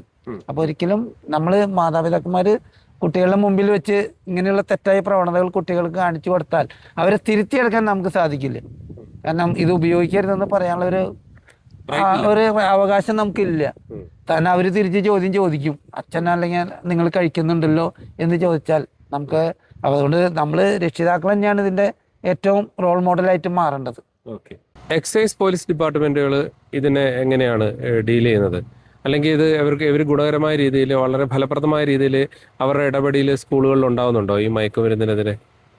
യോദ്ധാവ് എന്നൊക്കെ പറഞ്ഞിട്ട് ഒരുപാട് പരിപാടികളുണ്ട് കുട്ടികളെ ലഹരിയിൽ നിന്നൊക്കെ പിന്തിരിക്കാൻ വേണ്ടി ക്ലാസ്സുകളെ കൊടുക്കുക. പക്ഷെ ഇത് ബഹുഭൂരിപക്ഷം അറിയുന്നില്ല. അല്ലെങ്കിൽ ഇത് ഒരു കണ്ടിന്യൂഷൻ ഇല്ല. ഒരു പരിപാടി നടത്തി പിന്നെ അവിടെ വെച്ച് ഫ്ലോപ്പായി പോവാണ്. സ്കൂളിലായാലും ഒരു യോദ്ധാവ് ഇപ്പൊ ഈ മദ്യത്തിന് ലഹരിക്കെതിരെ SPC വഴിയുണ്ട്. പിന്നെ ഇതിന്റെ ഒരു നമ്മുടെ എക്സൈസ് വകുപ്പ് നടത്തുന്ന ഒരു പരിപാടിയാണ് യോദ്ധാവ്. ഇതെന്ന് വെച്ചാൽ ഇടയ്ക്ക് ഒരു ക്ലാസ് വയ്ക്കും. ആ ക്ലാസ്സിൽ പറയും നിങ്ങൾ ഇങ്ങനെ ചെയ്യണം എന്ന് പറയും. പക്ഷെ അതിനൊരു ഫോളോ അപ്പ് ഉണ്ടെങ്കിൽ മാത്രമേ ഈ ഫോളോ അപ്പ് ഏതൊരു പ്രവർത്തനങ്ങൾക്കും ഫോളോ അപ്പ് ഉണ്ടെങ്കിലേ നല്ല രീതിയിൽ മുന്നോട്ട് പോകുള്ളൂ. ഈ ഫോളോ അപ്പ് ഒരു ക്ലാസ് കൊടുത്തുകൊണ്ട് മാത്രമൊന്നും കുട്ടികളെ ഈ ലഹരിയിൽ നിന്ന് നമുക്ക് പിന്തിരിച്ചെടുക്കാൻ സാധിക്കില്ല. കണ്ടിന്യൂസ് ആയിട്ടുള്ള ഒരു ഫോളോ അപ്പ് ഉണ്ടാവണം. അങ്ങനെ വേണ്ട ക്ലാസ്സുകൾ മിനിമം മാസത്തിൽ ഒരെണ്ണമെങ്കിലും കൊടുക്കുക.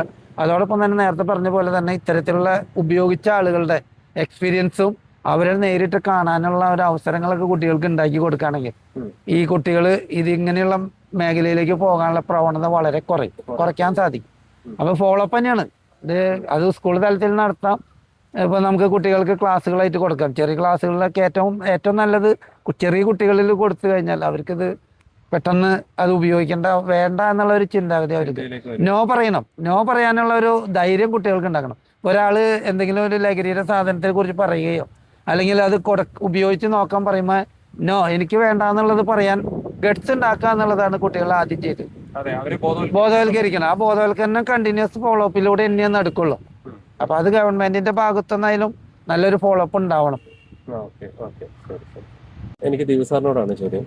ഇപ്പൊ നമ്മുടെ സ്കൂളിലെ കുട്ടികളുടെ അവരുടെ ബിഹേവിയറും അവരുടെ ക്യാരക്ടറും ഒക്കെയാണ് നമ്മളിവിടെ ഡിസ്കസ് ചെയ്തത്. അപ്പൊ അതിൽ തന്നെ പറഞ്ഞു അച്ഛനമ്മമാര് മദ്യപാനശീലമോ എന്തെങ്കിലുമൊക്കെ ദുശീലം ഉള്ളവരാണെന്നുണ്ടെങ്കിൽ ഒരിക്കലും കുട്ടികൾ നല്ലതാവണമെന്ന് അവർ ആഗ്രഹിക്കാൻ പാടില്ല എന്നുള്ളതാണ് നമ്മുടെ സാറ് പറഞ്ഞതിന്റെ കൺക്ലൂഷൻ. എനിക്ക് ദീപു സാറിനോട് ചോദിക്കാനുള്ള ചോദ്യം എന്താണെന്ന് വെച്ച് കഴിഞ്ഞാൽ, ഇപ്പം ഈ കുട്ടികളുടെ ഈ പറഞ്ഞ സ്കൂളിൽ ഫേസ് ചെയ്തുകൊണ്ടിരിക്കുന്ന അവരുടെ ഡ്രഗ്സിനുള്ള അഡിക്ഷനും അല്ലെങ്കിൽ സാമൂഹ്യപരമായിട്ടുള്ള അവർക്കുണ്ടായ ന്യൂ ജനറേഷൻ കുട്ടികളിലുണ്ടായ പോരായ്മകളും ഒക്കെയാണ് നമ്മളിപ്പോൾ ഇവിടെ ഡിസ്കസ് ചെയ്തുകൊണ്ടിരുന്നത്. എനിക്കിതിനകത്തുള്ളൊരു ആകാംക്ഷ എന്താണെന്ന് വെച്ച് കഴിഞ്ഞാൽ, ഇപ്പോൾ ഉള്ള ഈ കുട്ടികളാണ് നാളത്തെ നമ്മുടെ പൗരന്മാരെന്ന് പറയുന്നത്. അല്ലെങ്കിൽ ഒരു കുടുംബനാഥയാകേണ്ട ആളുകളാണ് ഈ കുട്ടികൾ. അപ്പം ഒരു വല്ലാത്തൊരു പ്രശ്നത്തിലേക്കാണോ നമ്മുടെ ഈ പറയുന്ന പുതിയ തലമുറ പൊക്കോണ്ടിരിക്കുന്നത്? തീർച്ചയായിട്ടും വല്ലാത്തൊരു പ്രശ്നത്തിലേക്ക് തന്നെയാണ് പോയിക്കൊണ്ടിരിക്കുന്നത്. അത് കാലോചിതമായ മാറ്റമുണ്ട്, കാലഘട്ടത്തിൻ്റെതായ മാറ്റമുണ്ട്. അതോടൊപ്പം തന്നെ ഇപ്പോൾ ഈ സോഷ്യൽ മീഡിയകളുടെയൊക്കെ വരവ് വല്ലാണ്ട് ബാധിച്ചിട്ടുണ്ട്. ഒന്ന്, ഇവിടെ ബാക്കിയുള്ള പല കാര്യങ്ങളും നമ്മുടെ രണ്ട് സാർമാരും കൃത്യമായിട്ട് പറഞ്ഞു കഴിഞ്ഞു. അപ്പോൾ അതിനെക്കുറിച്ച് കൂടുതൽ പറയുന്നതിൽ കാര്യമില്ല. പുതിയതായിട്ട് എനിക്ക് തോന്നിയൊരു കാര്യം എന്ന് വെച്ചാൽ, മൂല്യങ്ങളുടെ വല്ലാത്ത ഒരു മൂല്യച്യുതി ഇപ്പോൾ ഇതിൽ കാണപ്പെടുന്നുണ്ട്. അതായത് ഒരു കാലഘട്ടത്തിന് മുമ്പ് അല്ലെങ്കിൽ ഒരു തലമുറ കൈമാറ്റത്തിന് മുമ്പ് നമ്മളിലൊക്കെ ഉണ്ടായിരുന്ന പല മൂല്യവർദ്ധിതമായിട്ടുള്ള കാര്യങ്ങളും പുതിയ തലമുറയുടെ കാര്യത്തിലില്ല. ഗൃഹാന്തരീക്ഷത്തിലില്ല, മാതാപിതാക്കളുടെ നേർക്കില്ല, ഗുരുക്കന്മാരുടെ നേർക്കില്ല, സമൂഹത്തിലേക്കില്ല, രാഷ്ട്രത്തിന്റെ നിർമ്മിതിക്ക് ആവശ്യമായിട്ടുള്ള കാര്യത്തിലില്ല. അങ്ങനെ എല്ലാ കാര്യത്തിലും മൂല്യച്യുതി ഉണ്ടാകാറുണ്ട്. അപ്പം ഇതിനൊരു പക്ഷേ ഒരു പരിധിവരെ കാരണക്കാര് ഇപ്പോഴുള്ള രക്ഷകർത്താക്കൾ തന്നെയാണ്. അല്ലെങ്കിൽ ഇപ്പോഴുള്ള അധ്യാപകർക്കും അല്ലെങ്കിൽ ബാക്കിയുള്ള സമൂഹത്തിനൊക്കെ ഇതിൽ പങ്കുണ്ടെന്ന് നമുക്ക് പറയേണ്ടി വരും. ഒന്നാമത്തെ കാര്യം പ്രധാനമായിട്ടും ഞാൻ പറയുന്നത്, ഒന്ന്, സമയത്തെക്കുറിച്ചുള്ള ഒരു മൂല്യബോധം അവർക്കില്ല. സമയം എങ്ങനെയൊക്കെയോ വരുന്നു, എങ്ങനെ കടന്നു പോകുന്നു, അല്ലെങ്കിൽ ആ സമയത്തിനുള്ള ഒരു വലിയ ഒരു ജീവിതത്തിലുള്ള മൂല്യം. സാർ, ഇതിനകത്തൊരു ഒരു ചോദ്യം ഉള്ളതേ, ഇപ്പം ഈ പറയുന്ന മയക്കുമരുന്ന് ഇങ്ങനെയൊക്കെയുള്ള കുത്തഴിഞ്ഞ ജീവിതത്തിലേക്ക് പോകുന്ന എല്ലാ കുട്ടികളും അടച്ചാക്ഷേപിക്കാമല്ലോ. ഒരു മൈനോറിറ്റി മൈനോറിറ്റി എന്ന് പറയാൻ പറ്റില്ല, കാരണം 53% നിൽക്കുകയാണ്. അപ്പോൾ ഒരു പകുതിയിൽ കൂടുതൽ നിൽക്കുന്ന ആ ഒരു ഗ്രാഫിൻ്റെ ഇതിലുള്ള കുട്ടികൾ ഇതിനൊക്കെ പോകുന്ന സമയത്ത് അവരുടെ മാനസികമായിട്ടുള്ള പ്രോബ്ലങ്ങൾ, ശാരീരികമായിട്ടുള്ള പ്രോബ്ലങ്ങൾ, ഇതിൽ കൂടി കടന്നു വരുന്ന ഒരു കുട്ടിയാണ് നാളത്തെ കുടുംബനാഥനാകേണ്ടത്, അല്ലെങ്കിൽ അവർക്ക് പുതിയ ജനറേഷന് ജന്മം കൊടുക്കേണ്ടത്. അപ്പോൾ അങ്ങനെ ഉള്ള ആളുകൾ എത്രത്തോളം അവരുടെ കുടുംബത്തിൽ ഉത്തരവാദിത്വം ഉണ്ടാകാം, അല്ലെങ്കിൽ ആ ഒരു പുതിയൊരു ഇതൊന്നും അറിയാത്തൊരു പെൺകുട്ടിയായിരിക്കും ചിലപ്പം കല്യാണം കഴിക്കുന്നത്. അങ്ങനെ ഒരു കല്യാണം കഴിച്ചാൽ ആ കുട്ടിയുടെ ജീവിതം എന്താകും? അപ്പം നമ്മുടെ രാജ്യത്തിൻ്റെ ആണെങ്കിലും ശരി, ഭാവി ഇരിക്കുന്നത് പുതിയ പുതിയ തലമുറയിലേക്കാണ്. അപ്പോൾ അത്രയും ക്വാളിറ്റി ഇല്ലാത്ത രീതിയിൽ ഈ ഡ്രഗ്സും ഇങ്ങനെയുള്ള പാൻപരാഗ് പോലുള്ള സാധനങ്ങളും മദ്യത്തിനും ഒക്കെ അടിമയായിട്ടുള്ള ആളുകൾ എന്ന് പറയുമ്പോൾ ഒരു സമയം കഴിയുമ്പോഴത്തേനും അവരെ ആരോഗ്യപരമായിട്ടും മാനസികപരമായിട്ടും കൊള്ളാത്ത ഒരു വ്യക്തിത്വമായി മാറുകയാണ് അവർ ചെയ്യുന്നത്. അപ്പോൾ അതിനെപ്പറ്റി എന്താണ് സാറിന് പറയാനുള്ളത്? നമ്മുടെ ഈ പറഞ്ഞ ആരോഗ്യം എന്ന വാക്കിനെ നിർവചിക്കുന്നത് വേൾഡ് ഹെൽത്ത് ഓർഗനൈസേഷൻ അല്ലെങ്കിൽ ലോകാരോഗ്യ സംഘടന നിർവഹിച്ചിരിക്കുന്നത് കേവലം ശാരീരികമായ ആരോഗ്യം എന്നുള്ള അവസ്ഥ മാത്രമല്ല, ശാരീരികവും മാനസികവും സാമൂഹികവും ആയിട്ടുള്ള സുസ്ഥിതിയെയാണ് നമ്മൾ ആരോഗ്യം എന്നുള്ള ഒരു വാക്കുകൊണ്ട്. അപ്പോൾ തീർച്ചയായിട്ടും അതിൽ ഒരു ഡ്രഗ്സിന് അടിമപ്പെട്ടു പോകുന്ന ഒരു യുവതലമുറക്ക് തീർച്ചയായിട്ടും അവർക്ക് ശാരീരികമായ ബുദ്ധിമുട്ടുണ്ട്, മാനസികമായ അതിലേറെ ബുദ്ധിമുട്ടുണ്ട്. ഒപ്പം അവർ സമൂഹത്തിന് തീരെ അപമതി ഉണ്ടാക്കുന്ന ആൾക്കാരുമായിട്ട് വളരുന്നത്. ഇങ്ങനെയുള്ള ആളുകൾ ഇപ്പോൾ മുഴുവനായിട്ട് എടുത്തു കഴിഞ്ഞാൽ നമുക്ക് രാജ്യത്തിനാകപ്പാടെ പുനർനിർമ്മിതിക്ക് ആവശ്യമായ ഒരു കാര്യവും ചെയ്യാത്ത വ്യക്തികളായിട്ട് മാറുകയാണ്. വേസ്റ്റായിട്ട് മാറുകയാണ്, നാഷണൽ വേസ്റ്റായിട്ട് മാറുന്നു. അത് എത്രത്തോളം ഭീതിജനകമായ ഒരു കാര്യമാണെന്ന് നമ്മളൊന്ന് ആലോചിച്ച് നോക്കിയാൽ നമുക്ക് തന്നെ തിരിച്ചറിയാൻ പറ്റും. അപ്പോൾ ഇതിൽ നമുക്ക് പറയേണ്ട കാര്യം എന്ന് വെച്ചാൽ ഈ മൂല്യ ശോഷണം ഉണ്ടാകുന്ന കാര്യങ്ങളെല്ലാം ചെറുപ്പത്തിലെ നമുക്ക് ഒഴിവാക്കി അവരെ മൂല്യബോധമുള്ള, രാജ്യസ്നേഹമുള്ള, ഉത്തരവാദിത്തമുള്ള കുട്ടികളാക്കി ചെറുപ്പത്തിൽ വളർത്തി കഴിഞ്ഞാൽ അതെ തീർച്ചയായിട്ടും അവർക്ക് വിദ്യാഭ്യാസത്തിനോടൊപ്പം തന്നെ പ്രാഥമികമായിട്ട് വീട്ടിലെ പാലിക്കേണ്ട കാര്യങ്ങൾ തൊട്ട് അങ്ങ് മുകളിലേക്ക് ആരോഗ്യ കാര്യങ്ങൾ തൊട്ട് എല്ലാ തരത്തിലുള്ള മൂല്യബോധം ഉണ്ടാക്കിയെടുക്കേണ്ടതാണ്. ഇതിലൊരു പ്രധാനപ്പെട്ട ഒരു പോയിന്റ് എന്താണെന്ന് വെച്ചാൽ, ഇപ്പം സാറ് ഹെൽത്ത് ഇൻസ്പെക്ടറാണ്. അപ്പോൾ അതിൽ നമ്മൾ ഫീൽഡിൽ കഴിഞ്ഞ ദിവസം ഇങ്ങനെ നമ്മുടെ ഒരു സുഹൃത്തിനോട് ഇങ്ങനെ സംസാരിച്ച സമയത്ത് കണ്ടു, നമ്മുടെ അന്യസംസ്ഥാന തൊഴിലാളികൾക്ക് HIV പോസിറ്റീവ് ആണ് എന്നുള്ള സംഭവം കണ്ടു. അപ്പം അതിനർത്ഥം HIV പോസിറ്റീവ് 4 പേരെയാണ് HIV പോസിറ്റീവ് ആയിട്ടുള്ള ആളുകളെ കണ്ടുപിടിച്ചത്. അപ്പം ഇവരൊക്കെ നമ്മുടെ ചുറ്റുവട്ടത്തുള്ള ആളുകളാണ്. അപ്പോൾ ആ ഒരു സംഭവത്തെ ഒരു ഹെൽത്തിൽ വർക്ക് ചെയ്യുന്ന ഒരാളെന്നുള്ള രീതി സാർ അതിനെങ്ങനെ നോക്കിക്കാണും? ഇത് അടുത്ത വിപത്താണ്. ഇപ്പം നമ്മൾ പറഞ്ഞ ഡ്രഗ്സും ബാക്കിയുള്ള കാര്യങ്ങളുമാണ് പറയുന്നെങ്കിൽ. അതെ, അത് ശരിക്കും പറഞ്ഞാൽ മൈഗ്രൻസ് നമ്മുടെ ഇതര സംസ്ഥാന തൊഴിലാളികൾ, മറ്റ് മലയാളികൾ പുറം നാട്ടിലുള്ള പോലെ തന്നെ നമ്മുടെ നാട്ടിലേക്കും കടന്നു വരുന്ന അതിഥി തൊഴിലാളികൾ എന്നാണ് സർക്കാർ അവരെ വിഭജിച്ചിരിക്കുന്നത്. അന്യ സംസ്ഥാനക്കാരായിരിക്കണം. അതെ അതെ, അതിൽ രാജ്യക്കാരും ഉണ്ടാകാറുണ്ട്. അപ്പം ഇങ്ങനെ വരുന്ന ആളുകൾ നമ്മുടെ പൊതുസമൂഹത്തിൽ കൂടുതലായിട്ട് ഇടപഴകി ജീവിക്കുമ്പോൾ അവരുടെ നല്ല കാര്യങ്ങൾക്കൊപ്പം അവരുടെ ചില തെറ്റായ ജീവിതശൈലികളും കൂടി നമ്മുടെ സമൂഹത്തിലേക്ക് കൂടിക്കലരാനായിട്ടുള്ള സാധ്യതയുണ്ട്. അതുവഴിയാണ് ഇങ്ങനെ സാമൂഹികമായിട്ട് നമ്മൾ ചിലപ്പോഴെങ്കിലും അങ്ങനെ എന്തെങ്കിലും എക്സ്പീരിയൻസ് ഉണ്ടോ? അത് നമുക്ക് പലപ്പോഴും പറയുന്നതിന് ചില പരിമിതികളുണ്ടെങ്കിൽ പോലും നമ്മൾ ഞാൻ വിവരങ്ങൾ അറിഞ്ഞ എൻ്റെ അനുഭവത്തിലുള്ള ചില കാര്യങ്ങൾ വെച്ച് പറയുകയാണെങ്കിൽ, നമ്മുടെ ക്യാമ്പുകളിലൊക്കെ ചിലപ്പോൾ ഇങ്ങനെയുള്ള രോഗികളെ കണ്ടെത്താറുണ്ട്. അതായത് ജില്ലാ ആരോഗ്യ കേന്ദ്രത്തിൻ്റെ സംയുക്താഭിമുഖ്യത്തിൽ നടത്തുന്ന ചില പ്രോഗ്രാമുകളിൽ ഇങ്ങനെ HIV പോസിറ്റീവ് ആയിട്ടുള്ള ആൾക്കാരെയൊക്കെ കണ്ടെത്താറുണ്ട്. അവർക്ക് ശരിയായ മാർഗനിർദ്ദേശം നൽകി അവരെ വീണ്ടും സമൂഹത്തിന്റെ ഭാഗമായിട്ട് ജീവിപ്പിക്കുക എന്നുള്ളതാണ്. അല്ലെങ്കിൽ അവരൊരു മനുഷ്യരെന്ന് പറയുമ്പോൾ ഒരു സാമൂഹ്യ ജീവിയാണ്. അപ്പം ഒരു HIV പോസിറ്റീവ് ആയിട്ട് കണ്ടെത്തിയ ഒരാൾ എന്ന് പറയുമ്പോൾ അവരുടെ സമ്പർക്കങ്ങൾ ഉണ്ടാവുമല്ലോ. അപ്പൊ അങ്ങനെ വരുമ്പോൾ ഒരു HIV പോസിറ്റീവിന്റെ അവന്റെ ട്രാക്ക് റെക്കോർഡ് എടുത്തു കഴിഞ്ഞ് കഴിഞ്ഞാൽ ചിലപ്പോൾ ഒരു പക്ഷേ അവര് സമ്പർക്കമുള്ള 3-4 ആളുകളെയൊക്കെ നമുക്ക് കണ്ടുപിടിക്കാൻ പറ്റും. തീർച്ചയായിട്ടും അങ്ങനെയുള്ള കേസുകളിലൊക്കെ ഉണ്ടാകാറുണ്ട്. അപ്പം പക്ഷെ പൊതുസമൂഹത്തിൽ നമ്മൾ ഒരിക്കലും HIV എന്ന് പറയുന്ന രോഗമുള്ളവരെ മാറ്റി നിർത്താതെ ചേർത്തണയ്ക്കാതെ അല്ല. ഓക്കെ, അത് നമ്മുടെ ഗവൺമെന്റ് നമ്മുടെ രാജ്യം ചെയ്യുന്ന ഒരു നല്ല കാര്യമാണ്. അതായത് എന്റെ ചോദ്യം അതല്ല, അവരുടെ ഭാഗത്ത് ഒരു HIV പോസിറ്റീവ്, ഇപ്പം ഒരു വ്യക്തി HIV പോസിറ്റീവ് ആയിക്കഴിഞ്ഞാൽ നമുക്ക് ഒന്നും ചെയ്യാനില്ല, നമ്മുടെ സമൂഹത്തോട് ചേർത്ത് നിർത്തി കൊണ്ടുപോകുക എന്നുള്ളതാണ്. പക്ഷെ നമ്മളെ സംബന്ധിച്ച് പുതിയതായിട്ടൊരു HIV പോസിറ്റീവ് പേഷ്യന്റ് ഉണ്ടാകാതിരിക്കുക എന്നുള്ളത് നമ്മുടെ ഉത്തരവാദിത്തമാണ്. അപ്പം എന്റെ ചോദ്യം ഇതാണ്, ഇപ്പൊ നമ്മുടെ നാട്ടിൽ ഒരു HIV പോസിറ്റീവ് ഒരു 3-4 പേരുണ്ടെന്ന് വിചാരിക്കാം. ഈ 3-4 പേര് റിസ്കിലാണ്.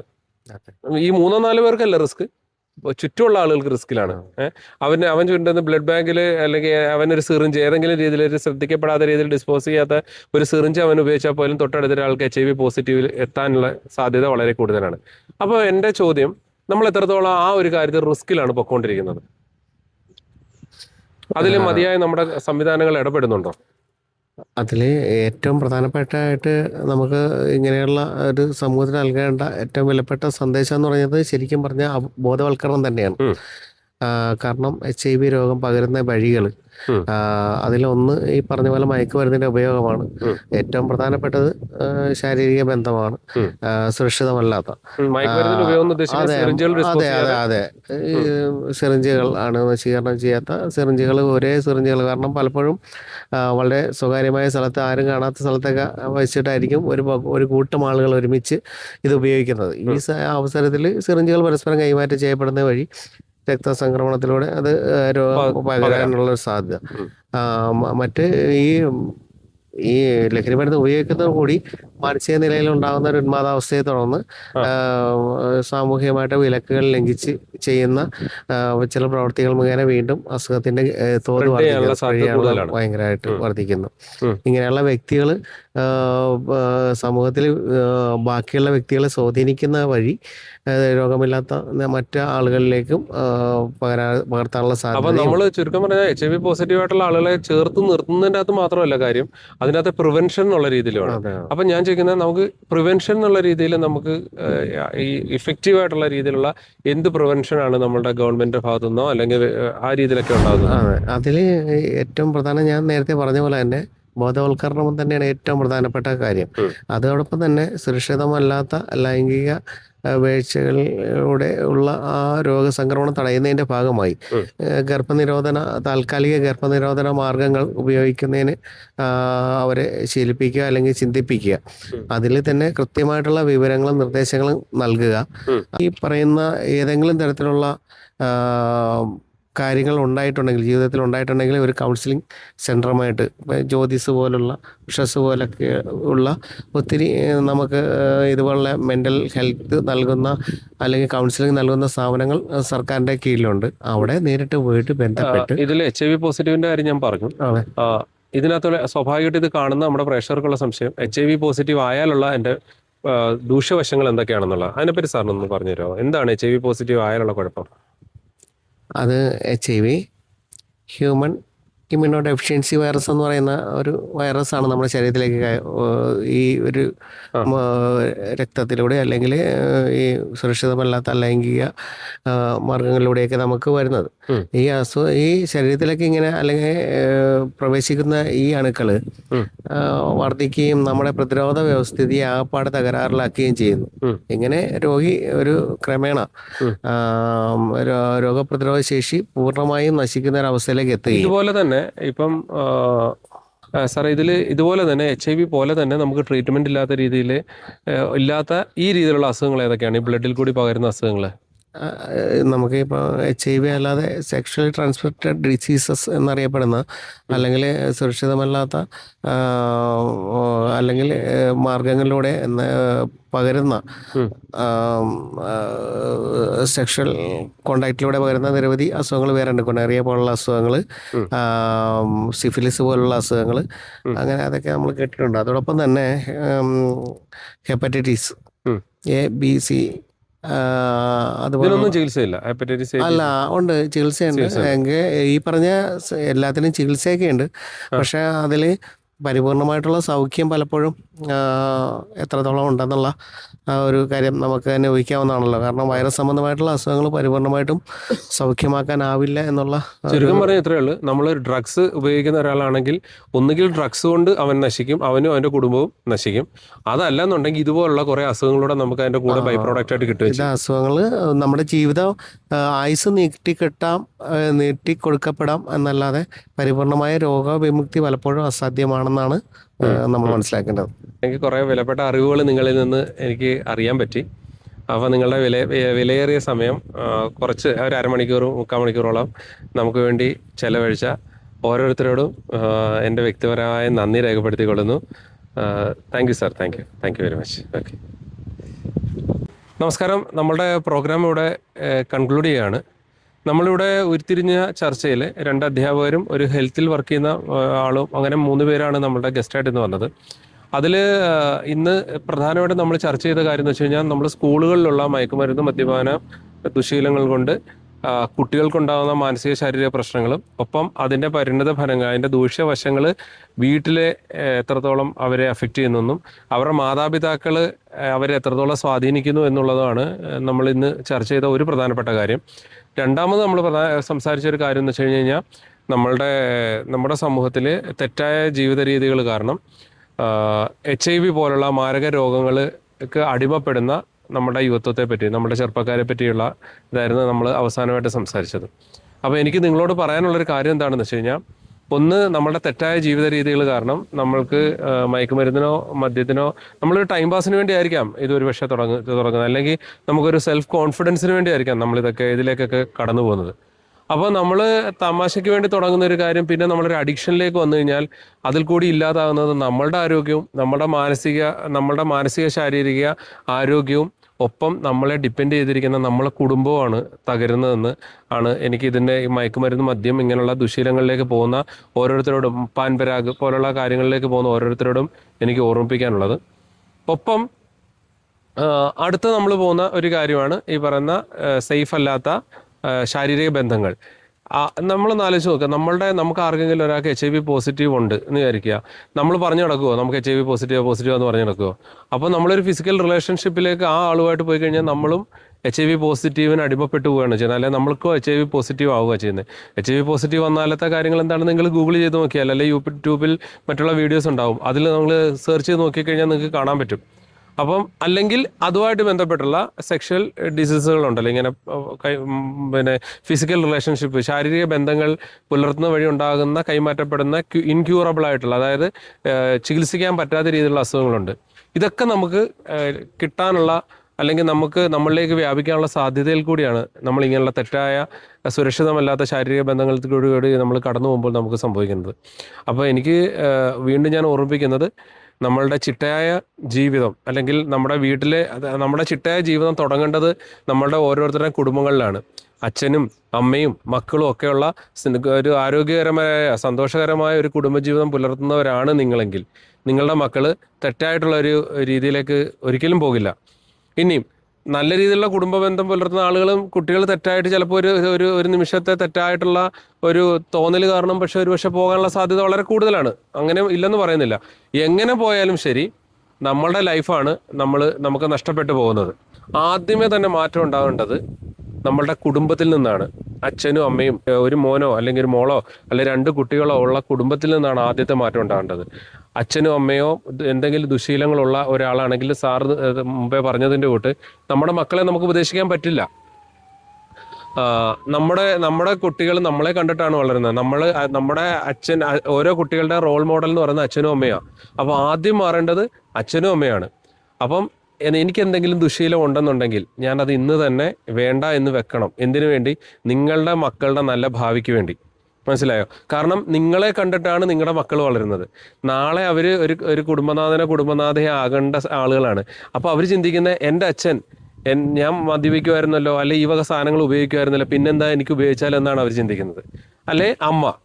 അപ്പം ആദ്യത്തെ മാറ്റം നിങ്ങളിൽ നിന്ന്, മാതാപിതാക്കളിൽ നിന്നാകട്ടെ. രണ്ടാമത്തെ ഭാഗം എന്ന് പറയുന്നത് കുട്ടികളാണ്. കുട്ടികൾ ചിന്തിക്കേണ്ട ഒരു കാര്യം എന്ന് വെച്ച് കഴിഞ്ഞാൽ, ഞാൻ മുമ്പേ പറഞ്ഞതിൻ്റെ കൂട്ട് തന്നെ നമ്മുടെ ആരോഗ്യമാണ് നമുക്ക് നഷ്ടപ്പെട്ടു പോകുന്നത്, നമ്മളുടെ ഭാവിയാണ് നഷ്ടപ്പെട്ടു പോകുന്നത്. എന്തെല്ലാം പ്രതീക്ഷകളോടുകൂടിയാണ് നിങ്ങളുടെ അച്ഛനമ്മമാർ വളർത്തുന്നത്. അവരൊരു സുപ്രഭാതത്തിൽ അവർ അറിയുകയാണ്, ഒരു സുപ്രഭാതത്തിൽ നിങ്ങൾ മദ്യത്തിന് അല്ലെങ്കിൽ മയക്കുമരുന്നിന് അടിമയായിപ്പോയി, അല്ലെങ്കിൽ നിങ്ങളെ കൗൺസിലിംഗ് ചെയ്ത് റിക്കവർ ആകാൻ പറ്റാത്ത രീതിയിലേക്കുള്ള ഒരു അസുഖത്തിന് നിങ്ങൾ കീഴ്പ്പെട്ടു പോയെന്ന് അവരറിയുന്ന സമയത്ത് അവരുടെ മാനസികാവസ്ഥ നിങ്ങൾ ചിന്തിച്ചിട്ടുണ്ടോ? അപ്പോൾ അതുകൊണ്ട് നമ്മൾ ആദ്യം കുടുംബത്തിലെ അച്ഛനും അമ്മയും ദുശീലങ്ങളുള്ളവരാണെങ്കിൽ അത് മാറ്റാനുള്ള കാര്യങ്ങൾ ശ്രദ്ധിക്കുക. മക്കളുണ്ടെങ്കിൽ നിങ്ങൾ ചിലപ്പോൾ ഏതെങ്കിലും രീതിയിലുള്ള ദുശീലത്തിലേക്ക് പെട്ടുപോയിട്ടുണ്ടെങ്കിൽ നിങ്ങൾ ഏറ്റവും സേഫായിട്ടുള്ള നിങ്ങൾക്ക് സുരക്ഷിതമെന്ന് തോന്നുന്ന ഒരാളിനോട് അത് ഷെയർ ചെയ്ത് എത്രയും പെട്ടെന്ന് നിങ്ങൾ അതിൽ നിന്ന് പുറത്തേക്ക് വരാനുള്ള കാര്യങ്ങൾ നിങ്ങളുടെ ഭാഗത്തുനിന്ന് ഉണ്ടാകുക. അങ്ങനെ കഴിഞ്ഞു കഴിഞ്ഞാൽ നമുക്ക് നല്ലൊരു തലമുറയെ നമുക്ക് വാർത്തെടുക്കാൻ പറ്റും. കാരണം ഈ പുതിയ ചെറുപ്പക്കാരുടെ കയ്യിലാണ് നമ്മുടെ ഭാവി ഇരിക്കുന്നത്. നമ്മുടെ രാഷ്ട്രത്തിൻ്റെ ഭാവി ഇരിക്കുന്ന പുതിയ ചെറുപ്പക്കാരിലാണ്. നമ്മളുടെ ശത്രു രാഷ്ട്രങ്ങളൊക്കെ നമ്മളെ ആക്രമിക്കുന്നത് ഈ പറഞ്ഞ ജൈവ ആയുധങ്ങൾ എന്ന് പറയും ഇതിനെ. മയക്കുമരുന്നും മദ്യത്തിനും ഒക്കെ അടിമപ്പെടുത്തി നമ്മുടെ പുതിയ യുവത്വങ്ങളെ ഇല്ലാതാക്കുക എന്നുള്ളതാണ് ഈ പറയുന്ന ശത്രു രാജ്യങ്ങൾ അവരുടെ ടാർഗറ്റാക്കി എടുത്തിരിക്കുന്നത്. അപ്പോൾ അതിലൊക്കെ പെട്ടുപോകാതിരിക്കണമെന്നുണ്ടെങ്കിൽ നമ്മളെ സംബന്ധിച്ച് നമുക്ക് ഒരു ലക്ഷ്യബോധം ഉണ്ടാകണം. മനസ്സിലായി, ഇതൊക്കെ തെറ്റായിട്ടുള്ള കാര്യങ്ങളാണ്, ഞാനിതിലൊന്നും പെട്ടുപോകരുത് എന്നുള്ള ഒരു ആത്മധൈര്യം നമുക്കുണ്ടാകണം. നമ്മൾ ഈ വക കാര്യങ്ങളിലേക്കൊക്കെ പോകുന്ന സമയത്ത് നമ്മളെ പറ്റി ഓർത്ത് വിഷമിക്കുന്ന ഒരു കൂട്ടം ആളുകൾ നമ്മുടെ പിന്നിലുണ്ട് എന്നുള്ളൊരു തോന്നൽ നമ്മുടെ ഉള്ളിലുണ്ടെങ്കിൽ ഒരിക്കലും നമ്മൾ ഈ വക കാര്യങ്ങളിലേക്ക് പോകത്തില്ല. അതുപോലെ തെറ്റായ സെക്ഷൽ റിലേഷൻഷിപ്പ്, ഇതൊക്കെ നമുക്ക് ഈ പറഞ്ഞതിൻ്റെ തൊട്ട് നമുക്ക് ഭേദമാക്കപ്പെടാൻ പറ്റാത്ത രീതിയിലുള്ള സെക്ഷൽ റിലേഷൻഷിപ്പിൽ കൂടി വരുന്ന അസുഖങ്ങളിലേക്ക് നമ്മൾ നയിക്കപ്പെട്ടേക്കാം.